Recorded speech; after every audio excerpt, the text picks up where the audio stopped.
right, we're doing our walkthrough of Genesis. That's right. So let's go to Genesis 26. And I'm not going to read, I read too many verses last time. I may not read hardly any verses this time because it's going to take us too long. And I realize that. So that's on me, but I'm kind of, this is a work in progress and figuring it out kind of as I go. So, although I should have it all figured out if we're going to be the best Sunday school class, top rated, the teacher should have it figured out.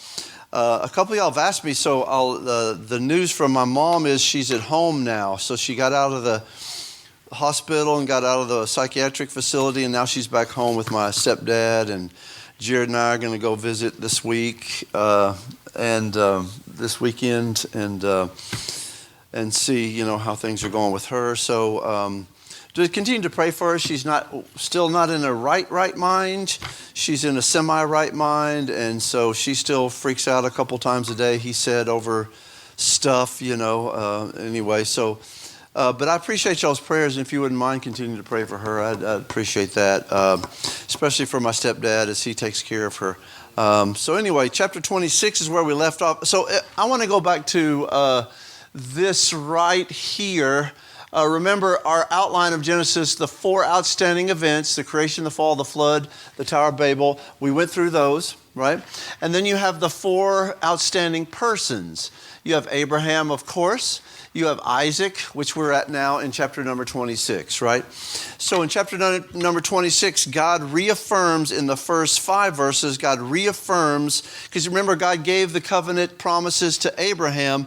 Now God's going to reaffirm those promises to his son Isaac, and that's the first 5 verses. Then Isaac has a little thing to do with Abimelech, and Isaac does as his father did and says, "Hey, tell the king that I'm your that you're my sister, not my wife, because you're so good looking, and he's going to want to kill me." And so, like father, like son, unfortunately for them. And then, of course, they're talking about the wells that were dug. And chapter 27 is, of course, the one that we all know that Jacob steals the birthright of who? Esau. He steals Esau's birthright. That's right. Remember, Esau was his stepbrother. Is that, well, no? Yeah, stepbrother. Is that right? Did I say that right? Stepbrother? Yeah. Well, hold on. I'm sorry. Now I'm getting confused. Right? They are twins. I'm thinking of Isaac and Ishmael. My bad. They were stepbrothers. Am I right? Stepbrothers is right when you have the same mom. Sorry, you have different moms, same dad. Okay. Yes, thank you all. I appreciate that. Jacob steals his twin brother. Remember, Jacob was grabbing onto him as they were coming out of the womb. Steals his twin brother Isaac's birthright. Remember? So they went into Jacob, and they fooled Jacob into thinking that. They fooled Isaac. I'm going to get it straight. They fooled Isaac. Jacob and his mom fooled Isaac into giving him the blessing, not the birthright, but the blessing, right? You say same thing. They tricked him and they, gave him a coat and he's all hairy, to make him look like he was Esau and gave him some good meat to eat and he was fooled. And so Jacob he is the supplanter, he's the thief, and here he is, he's stealing the blessing that belongs to his brother, right? And of course, in Genesis 27, of course, his father finds out about it, and then his brother finds out about it, and so his mother sends him away because his mother's afraid that, hey, your brother may decide to kill you because he's mad that we stole the blessing, the birthright that belongs to you, right? And so that's why she says in verse 44, tarry with him a few days until thy brother's fury turn away, till thy brother's anger turn from thee. So she, in verse 43, she said, flee thou to Laban, my brother. So that's not going to be a good trip for him. But anyway, in chapter 28, he goes. But on the way there, an important thing that happens, Jacob's being sent to Laban. Laban would be his uncle, correct? His uncle. I'm not good with family stuff. I didn't grow up with family. I didn't have grandparents on one side, and on the other side, I knew one grandparent a little bit, but I didn't know any brothers, sisters. Our family is not. But anyway, so I'm not good with all this stuff, so y'all correct me if I say something wrong. Esau, he leaves in verse 46, and he marries an Ishmaelite, and then they talk about Esau. But then in verse 10 is the important thing in this chapter, of course, is Jacob's dream. Remember Jacob's dream where he saw a ladder? Where do we see that? In verse 12, he dreamed, behold, a ladder up to the earth, top will reach to heaven, behold, the angel of God ascending and descending on it. And all of this is a type, right? And this is an amazing thing that we don't have time to go into because I promised I wasn't going to do that and I was going to keep it moving, all right? So chapter 29, Jacob marries Leah first. He thought he was marrying Rachel, but it's funny that Jacob is the one that tricks people, but in this case, Laban, his uncle, tricked him, right? Tricked him into marrying Leah first, which is not the daughter that he wanted to marry. He wanted to marry Rachel. He fell in love with Rachel, but Laban tricked him, and so he married Leah first.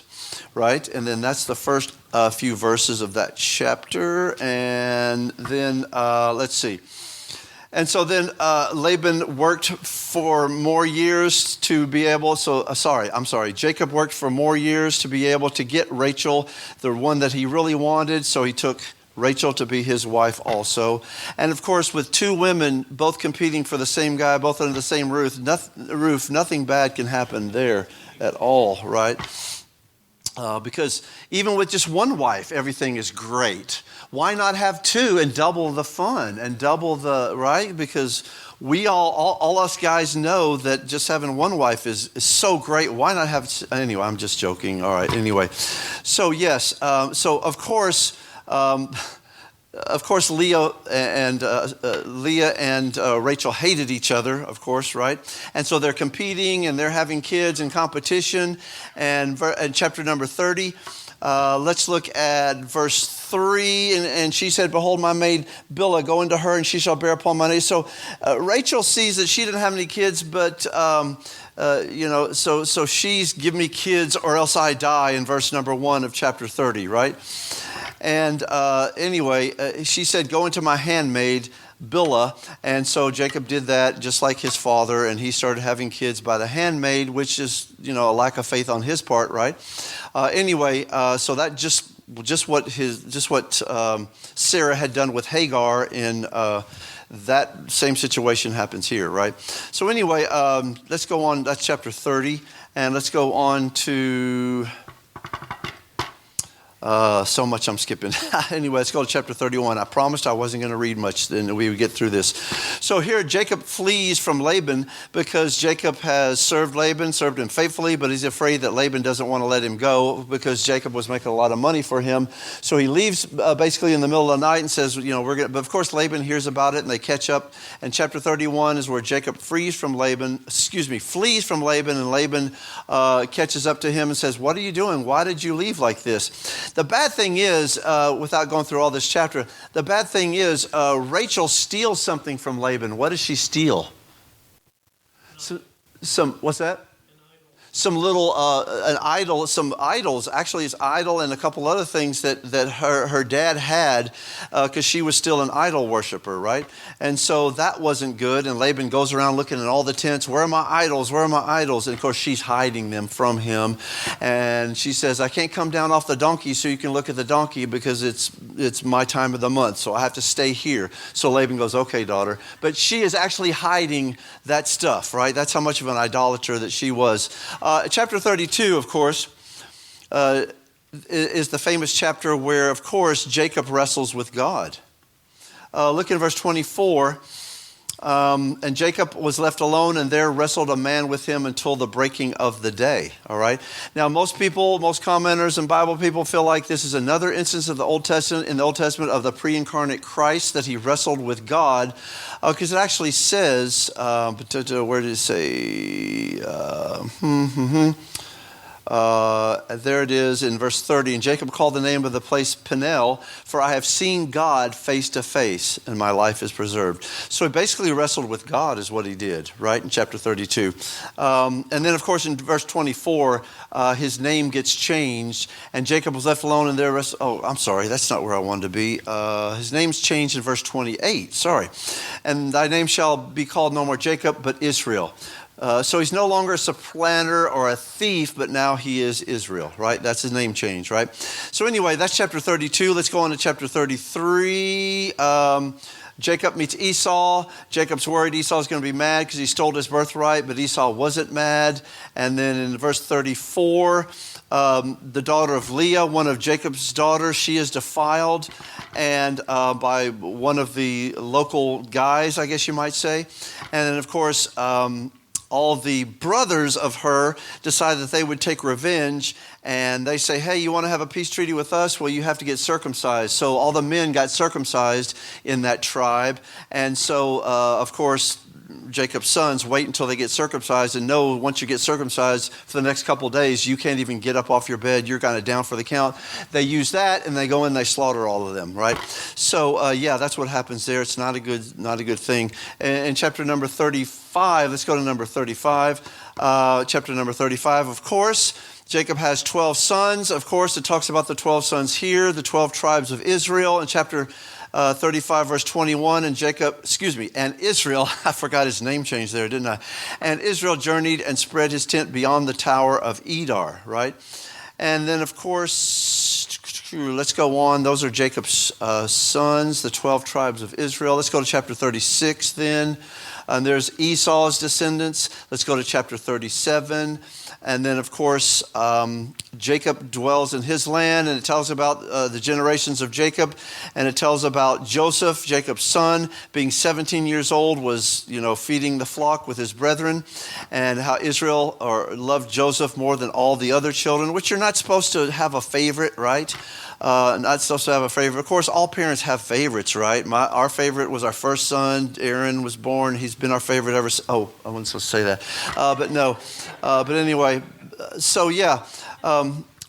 So here Joseph dreams, and he tells his brothers, hey, I saw 12, sheaves of barley bowing down to me. I saw 12 stars bowing, and they're like, what are you talking about? Because they take that dream as being like he thinks they're going to bow down to him, the youngest. They're like, forget about that. So they have no love for their brother, especially jealousy because dad likes him best. So what do? In chapter 37, starting in verse number 12, what do? They sell him. They sell him into slavery, right? They sell him into slavery, and after those dreams, and so he is sold into slavery. In verse 38, in chapter number 38, right? I want to skip down to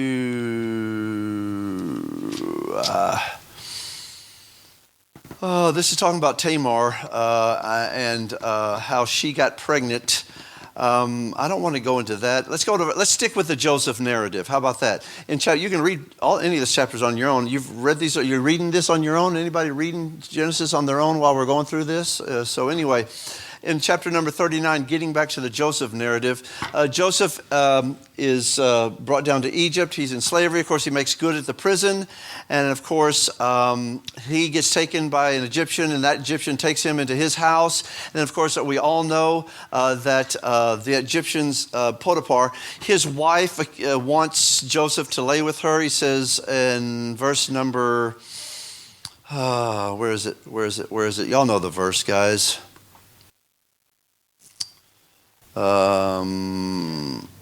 Y'all know this verse. What is it? It's 9. Thank you. At the end of verse 9, because thou art his, how then can I do this great wickedness and sin against God? And Joseph is telling her, look, and all sin is against God, I guess, is the main part there that we all know. Every time we sin, it's a sin against God. We sin against ourselves. We sin against our loved ones, but we also sin against God. And he's like, how can I do this? How can I lay down with you? That's be a sin against God. I'm not going to do that. And then he gets thrown into prison because the husband believes his wife, and as opposed to believing him. And I understand that because he wants to keep peace in his household. household. So no matter who he believed, he's going to do with what the wife wants. Anyway, in chapter number 39, Joseph then is sold into prison. I got my prison out of order. He's sold into prison, and he makes good at the prison, right? And of course, he tells the butler and he tells the baker about their dreams, and one of them's going to live and one of them's not going to live. And of course, that's what happened. One of them lives and one of them doesn't. And of course, let's see where he says in verse number 2. Yes. It is. Thou shalt live for us, covenant, they shall be well, they show kindness, pray to me, mention me into Pharaoh, and bring me. Verse 14, he says, look, if you see Pharaoh again, remember that I was nice and I interpreted your dream for you, and tell him to bring me out of prison, right? And so the chief butler gets restored, right? The cupbearer, he gives the cup but the baker gets killed, just like that Joseph said in the dreams, how it would be interpreted. But of course, the butler forgets about him, right? Until one night that Pharaoh is troubled by dreams. And then verse 9 of chapter 41, then spake the chief butler unto Pharaoh, saying, I do remember my faults this day. Pharaoh, and he tells, like, this is this guy in prison, and he was able to interpret my dream. Pharaoh says, go look for that guy and send him here so that he can interpret my dream. Verse 25, Joseph tells Pharaoh's dream. In verse 25, Joseph said unto Pharaoh, the dream of Pharaoh's one. God has shown Pharaoh what he is about to do. And he tells him about the famine that's about to hit the land, the 7 years of famine. And of course, because of that interpretation, Joseph is blessed by Pharaoh, and Joseph rises to power, is number 2 in the land, and has an Egyptian wife and has kids and all that sort of stuff. And then verse 42, by the time we get to verse 42, that famine has hit and there's no food in the land, right? I'm sorry, I keep saying verse. By chapter 42, there's no food in the land. So Joseph's brothers get sent by their dad. His dad's like, look, why don't you guys go to Egypt, because I hear there's food there. We're starving. So Joseph's brothers go to Egypt. They're reunited, although they don't know that Joseph is their brother. Joseph that they sold into slavery. Joseph knows it and keeps it hidden from them. And of course, he tries them by putting stuff in their sacks when they're leaving, and then accusing them. And of course, in chapter 43, Joseph's brothers return to Egypt again after the food runs out, and he tries them again, and he says, look, you need to bring the youngest of all of your siblings, bring the youngest, which of course is Benjamin, the apple of his father's eye. Bring Benjamin back with you next time, or don't come back at all. And that's how he tests his brothers, and of course they come back in chapter 44. And let's see, they're reunited, and chapter 45, they're reunited, and Joseph decides that he is going to, let's go to 14. He fell upon his brother Benjamin's neck, wept. Benjamin wept upon his neck. Verse 15 of chapter 45. He kissed all his brethren, wept upon him. After that, his brethren talked with him. So, of course, he wanted to test his brethren. You can't blame him, because what happened last time he saw his brethren? They sold him into slavery. So he wanted to test them, and he did. And so that's what happens in chapter 45. He and his brothers are reunited in Egypt. Of course, Jacob and all the rest of the family are sent, and they go and they come back, and they all move to Egypt, right? And his family settles as sheep herders, as herders of animals in Goshen, because, of course, the Egyptians didn't think much of those kind of people. So they were able to settle in the country. They were used to living in the country, right? And then, of course, let's see, verse 27 of chapter 47, and Israel dwelt in the land of Egypt, in the country of Goshen. And they had possessions therein, and grew and multiplied exceedingly, right? So things were good. Now in chapter 48, Jacob blesses his 2 sons, Ephraim and Manasseh, right? He blesses those 2. And of course, he does it backwards. He does it backwards because Jacob is there to bless them, but Joseph says, no, my father, it's supposed to be, this one is the youngest, this one's the older, and Jacob's like, I know what I'm doing, and so that's what the Lord wanted, that's what God wanted. So that's chapter 48. And chapter 49, Jacob blesses each one of his sons, and he gives blessings on his sons. In some cases, he gives cursing on his sons, and Simeon and Levi. And then he is, in chapter 49, verse 28, he's dead. And then, of course, they bury him. And they bury him where they buried Abraham and Sarah. And chapter number 30, Joseph fell upon his father's face, wept him, and kissed him. And then, of course, Joseph dies. And of course, they're mourning for him. And Joseph went and he goes and he buries his father. And of course, his brother's a little bit nervous. Maybe Joseph's just being nice to us because our father was still alive. And now that he's dead, he may be mean to us. But of course, we know that that's not going to happen. Because in verse 15, if you look at chapter 50, verse 15, when Joseph's brethren saw that the father was dead, they said, Joseph will peradventure hate us and will certainly requite us all the evil which we did unto him. Of course, that didn't happen because Joseph is not that way. But I like what he says here. It's an important verse in, let's go 18, verse 18. And his brethren also went and fell down before his face, and they said, Behold, we be thy servants. They're still scared. And Joseph said unto them, Fear not, for am I in the place of God? In other words, am I going to take your life? God's your judge. I'm not your judge. But notice what he says in verse 19. In verse 20. But as for you, ye thought evil against me, but God meant it unto good to bring pass as it is this day to save much people alive. Notice what he says here. As for you, ye thought evil against me, but God meant it for good. God can take anything, even the evil acts of unbelievers, I was reading in 1 Samuel, even a false prophet like Balaam.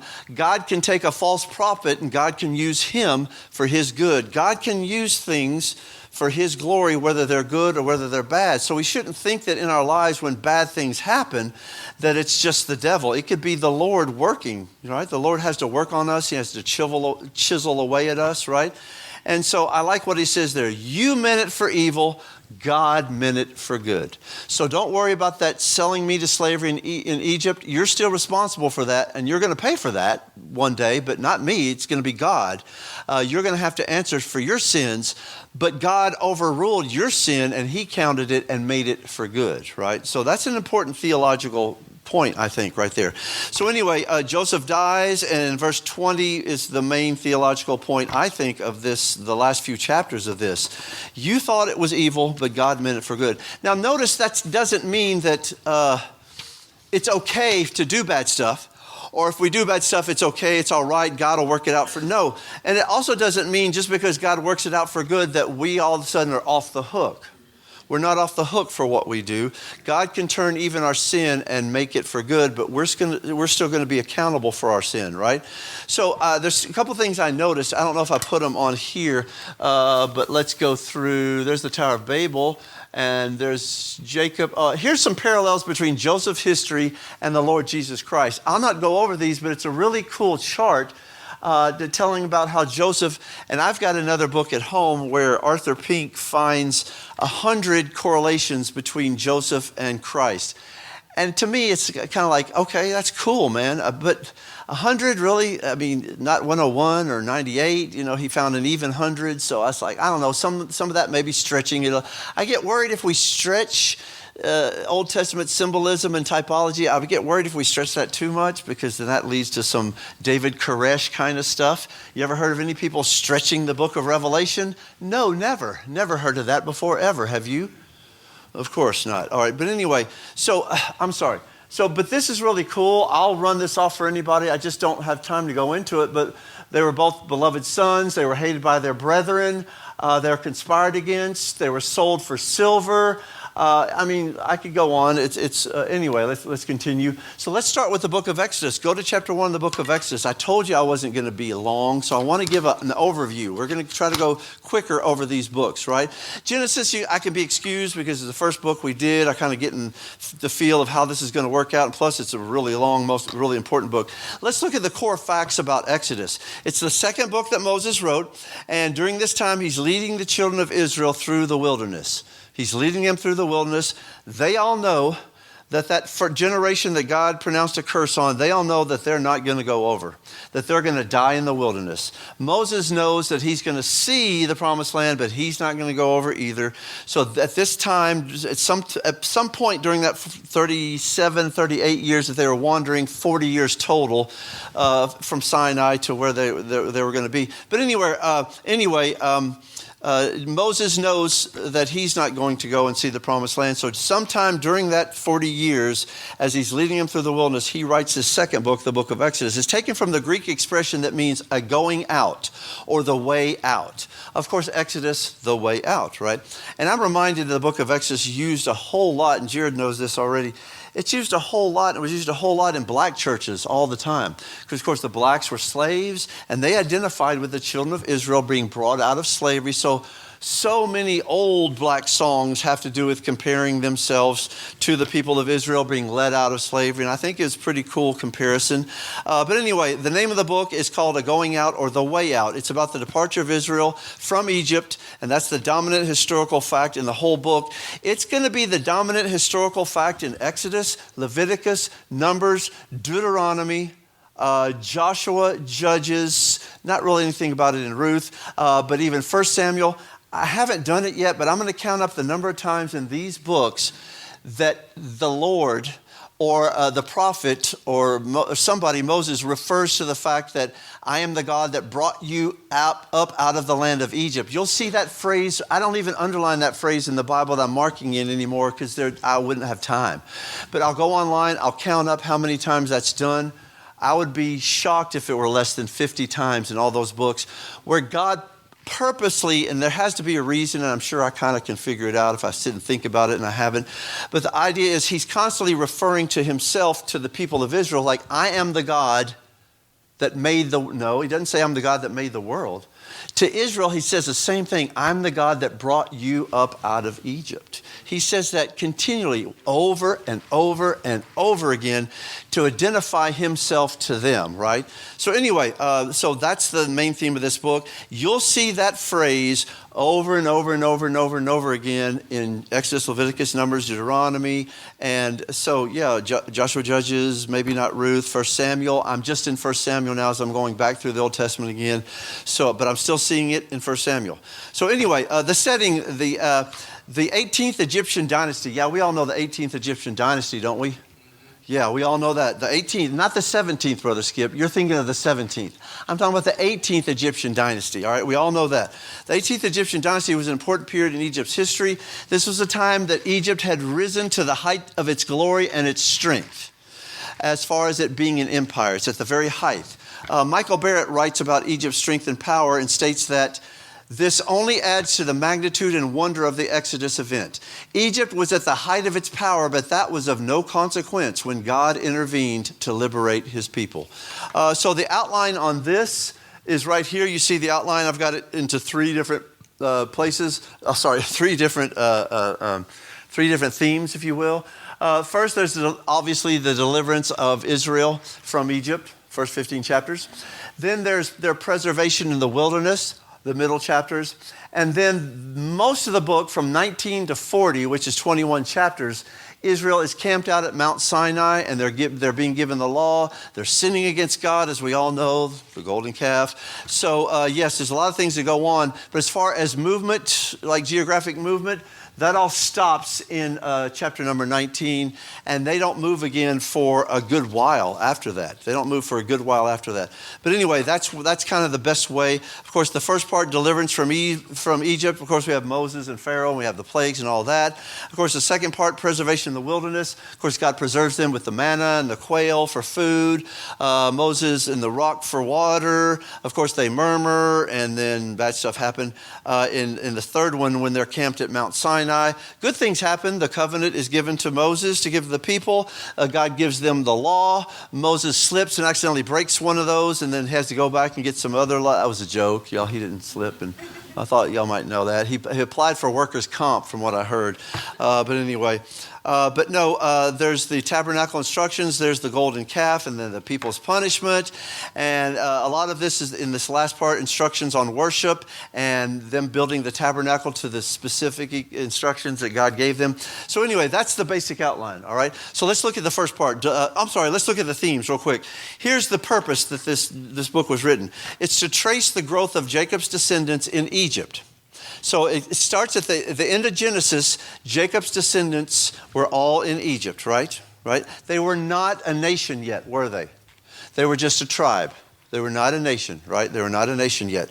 This book is where we see the transition from a tribe to a nation, right? It happens here in the book of Exodus. The establishment of their nation and the promise of the promised land, right? It also reveals God's power and his faithfulness in keeping his covenant promise. Because when God makes a covenant, there's only one side that breaks the covenant, and that's us. And that's the children of Israel.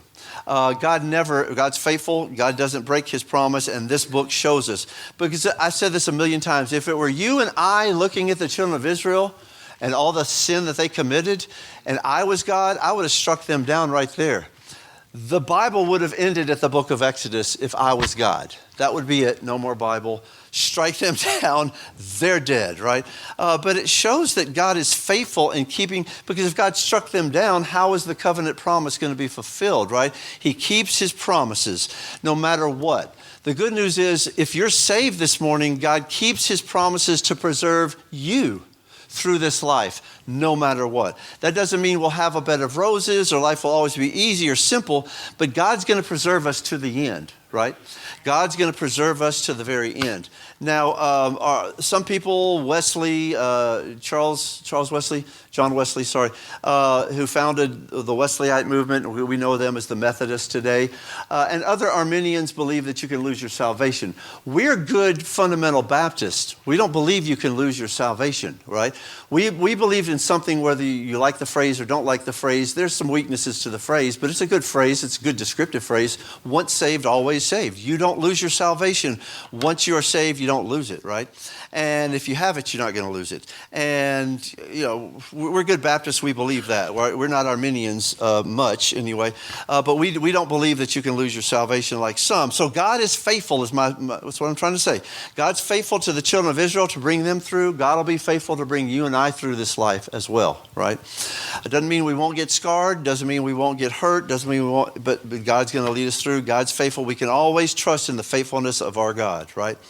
I used to trust in the faithfulness of like the Dallas Cowboys, but no, I'm just joking, brother. Anyway, I remember I was in First Baptist Church in Houston when Tom Landry, y'all remember Tom Landry? Tom Landry came and spoke to us, and I got him to sign my Bible. That's pretty cool. I don't have the Bible anymore, but Tom Landry signed my Bible. He gave a pretty good message. Tom Landry was apparently a Christian, I guess, right? Anyway, so I'm sorry. Let's get back to it. So God's going to be faithful to keep his promises despite the unfaithfulness of the children of Israel. Despite our unfaithfulness, God is going to be faithful to keep us. I've got another quote by Barrett, and he said this: Exodus was intended to be a reminder of God's covenant faithfulness to Moses' generation and to future generations. That's us. All right. Up there, let's go on. Let's go on to, okay, hold on. There's the themes. I'll go back to where I was. God's covenant promise. Also themes and purpose is serving God. One theme is the beginning of God's fulfilling his covenant promise to Abraham. His descendants would reside in the promised land and also multiply, become. Remember he told Abraham in Genesis 12 they would multiply and become a great nation, that original covenant that God made with Abraham in Genesis 12. It's going to be reaffirmed if you turn to Exodus 6. That covenant's going to be reaffirmed. We'll see this all along. Really? Wow. We'll see this all along the way. I thought I was doing good going fast. I don't know. Anyway, okay. We'll see this all along the way that God, so when one patriarch dies, God's going to reaffirm the covenant with the next patriarch, right? Exodus 6, look at verse number 2. And God spoke to Moses, said to him, I am the Lord, and I appeared unto Abraham, unto Isaac, to Jacob, by the name of God Almighty. by the name of God Almighty, but by my name, Jehovah, was I not known to them. Now, there's a million things to unpack in that verse. We can't about God's names. Anyway, I'm sorry. Go look it up yourself. Verse 4, and I have also established my covenant with them to give them the land of Canaan, the land of their pilgrimage. So two things. Number one, God's going to preserve, protect the nation of Israel, and in them all the nations are going to be blessed. And number two promise of the covenant in verse number 4, I'm going to give them a land. The land of Canaan, the land of their pilgrimage wherein they were strangers. So God reaffirms his covenant here. And I could go on and we could read more, but I'm already behind. Look at verse 8. And I will bring you in unto the land concerning the which I did swear to give it to Abraham, to Isaac, to Jacob. I will give it to you for an heritage. I am the Lord, right? So that's one of the main themes. Another theme related to the first theme, I think I got them up here, is the reason for delivering them. Why is God delivering them from Egypt and sending them to the promised land and making them a nation? It says that they might serve him. Half of the book's 40 chapters, from chapter 24 to 40, is instructing the people on how they are to approach God. I guess right here, right? Starting, wow, Roman numerals, that's crazy. I don't know Roman numerals, so let me go back here. So how they are, so their preservation in the wilderness, but also 19 through 40, how they're supposed to approach God, right? The way that man is supposed to approach God, right? In order that they might serve him, right? I gotta end here. But I'm working on a series of Sunday school lessons, maybe 2 weeks worth, not long, on worship. Right? Because the way people worship today, I'm just going to tell you, I'm being judgmental here. I'm just being an independent, fundamental Baptist and being judgmental or whatever. I don't think the way most people worship in most Protestant churches, even in a lot of Southern Baptist churches, I don't think it's the kind of worship that God requires in his book, right? I don't think that God requires a praise band to be up here with the spotlights on them, right? And so lifting up holy hand, I don't think we're here to worship the praise band. How many praise bands would still be up there playing their music if you made them go in the back of the auditorium where the people couldn't see them and then they still played? How many of them would want to still play, right? Because who's going to see my ripped jeans and my cool microphone if I'm not in front? But there's more than just that. There's so many things about modern worship that I just say this. If your theology is weak, your worship is going to be weak. And most of these churches have weak theology. And that's why they turn charismatic. That's why they lift up holy hands, which I don't have a problem with. But when they start blabbering in tongues and start doing stupid stuff, yeah. But that's why you see that. A church like our church that has sound theology and hears sound biblical preaching from Brother Chad every week, our church doesn't have that issue. But there are many churches that don't get sound theology. They don't get sound teaching and preaching.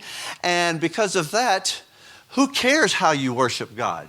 Does it really matter if we stand up there and do praise band worship or whatever? Because you know what they say, those praise bands, they say worship is the way that you enter into the presence of God. Through worship.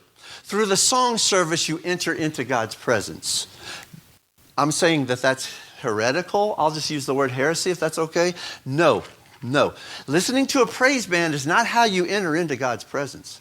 I don't care if it's Living Proof or whoever it is. That's not how that's setting the stage so that the Word of God can be read, the Word of God can be preached, the Word of God can be taught. And when we come in here, we're coming into the presence of God, right? But we don't get God's presence through praise and worship band music. But that's what they will tell you. And so you enter into God's presence, so you're all, after the praise and worship song service is over, you're all hyped, or you're in the presence of God, so then you sit down and listen to about 10 minutes of stories from some guy with ripped jeans, some 50-year-old guy with his shirt tail hanging out with ripped jeans, wanting to look like he's 20 years old to appeal to the young people. Yeah, anyway, I'm sorry. I'm being independent Baptist, my fault. But I don't mean to do that just to say, oh, y'all are stupid. I mean that it's a serious thing. If your theology is weak and wrong, your worship is going to be weak and wrong. Or, I'll say it like this. I got to end here. I'm sorry. I got to end here. I'll say it like this. If you let praise and worship into your church, praise and worship and entering into the presence of God by song singing, if you let that into the church, even if you had good doctrine, the way you worship is going to affect your doctrine, and you're not going to stay doctrinal pure for very long. Because if you don't care about what God says about this, then what else are you going to eventually let fall by the wayside? Have I spoken too much? Have I gone too far? I don't know. If I have, I apologize, but that's just something that's been on my heart lately, right? So if you have bad theology and you don't have good theology, you don't understand the Bible and God's, all the things we're looking at, and you don't understand that stuff, then you're going to have deficient worship. If you're a good Baptist church and you taught all that stuff and you let the deficient worship in your doors, then that will influence your theology. It will in the end. You can't have good theology and bad worship. One's going to affect the other. And I think the deficient theology, and the reason why I say that, guys, I know we're independent Baptists, so we don't have to deal with that. I'm closing my Bible there, I'm done. But you know what? I don't know how many Baptist churches you can walk in today and see that kind of worship. How many?